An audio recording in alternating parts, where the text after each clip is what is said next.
So what is Biomutant in a nutshell? Biomutant is an open world post-apocalyptic kung fu fable.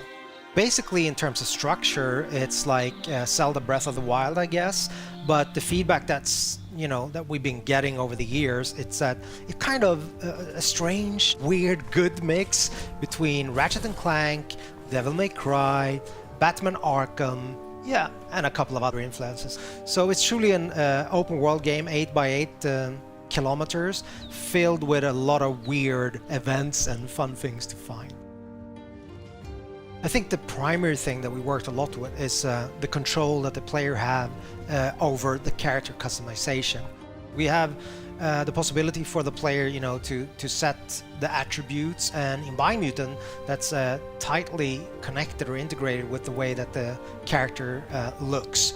But the player is like completely free to morph their own breed, we call it a breed, but mammal, if you will. And eventually, people have a lot of assumptions on what kind of animal this is. But for me, and I guess the team, we have allowed the player to make what I call, more like a Muppet.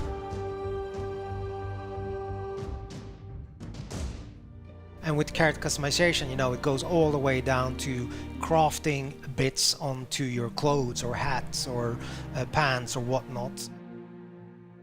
I guess the most important thing is the arsenal or the weapons. I mean, it's an action role-playing game, right? So we're focusing on the action parts of, the role-playing aspect.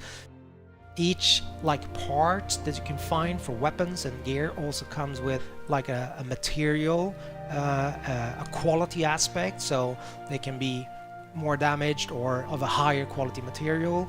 Just mentioning that you don't have to repair, but you can actually upgrade things that are broken, but they will never diminish in terms of their material qualities, like in Zelda, for example. We don't do that. In the game, you have 6 different tribes, so they're all composed of, a leader, a Sifu, if you will, that have mastered a specific Wang Fu combat style and trained his disciples in that. So these tribes are now in conflict. Basically, there are 3 tribes that have what we call a light aura. So basically a good karma, if you will, if you want to paint it black and white. And there are 3 tribes that have like a dark aura. Eventually, at the start of the game, you will find that you have to choose an ally, so one of these 6 tribes. As you move along or go further into the game, you're free at any time to change your allegiance.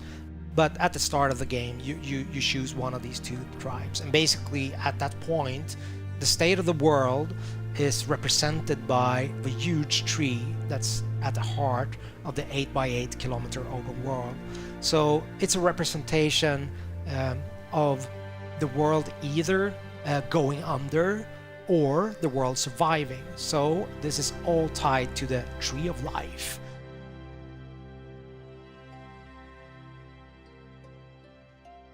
A light or a tribe, they want to save the world, so make sure that the tree survives, and also then uniting the other tribes, whilst allying with dark or a tribe would mean the opposite. They believe that the only way that you can move forward is to make sure there's kind of a cleansing, I guess. So making sure that everything that's bad in the world kind of goes under, so you have a rebirth and start anew, if that makes sense. So you're very free to make this choice, but also bear in mind that that will affect the ending of the game. Obviously, game being called Biomutant has to have some form of mutations slash abilities, right? There's quite a wide range of them. Primarily, we have the biomutations, so those are kind of more physical abilities, if you will. For example, you can spawn a mushroom in front of you.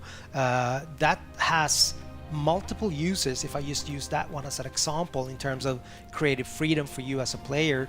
Combining this jumping up on the mushroom with, let's say, just electricity shooting out from your fingers, like the Emperor in Star Wars, or once the character is airborne, like your enemy, just going up there, unleashing some other kind of strange abilities. I don't want to go into all of them. But the other aspect is the psi mutations. So those are more like your you know, X-Men style abilities, if you will, like for example levitate, which again can give you both exploration opportunities, but also then you can use it in combat in conjunction with other abilities, and obviously ranged combat, so that will give you an advantage, I guess. You're wanting to keep on exploring the world because you're wondering what's going to be, you know, around the next corner.